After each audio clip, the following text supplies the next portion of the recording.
something. Now, moving on to something that we are not absolutely proud of. As the national capital chokes with a very, very high AQI level, and amidst concerns over AQI levels, now Delhi HC has asked the GST Council to consider cutting GST on air purifiers, refusing a physical meeting and suggesting a virtual one instead. My colleague Charu joins in with more details. Charu, over to you.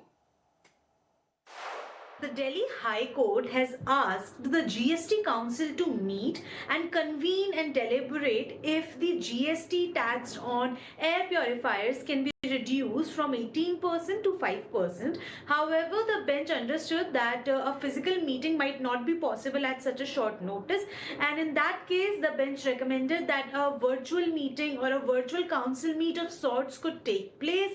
And in fact, looking at the urgency of the entire pollution situation of the National Capital Territory of Delhi, the bench said that the matter has to be listed again on December 26th to sort of understand when can the council meeting take place at the earliest. Now, what has happened here is that an advocate, Kapil Madan, has filed a public interest litigation before the Delhi High Court saying that the air purifiers are considered to be a luxury item. However, that is not the case. They should be considered to be a medical equipment or something that helps in the medicinal requirements of people, considering the amount of pollution and pollution related issues that are rampant in our environment right now. The court at one point even asked if we cannot ensure clean air for the citizens, why can we not provide reduced GST charges? More developments are set to take place during the hearing on December 26th, and we'll keep the developments rolling.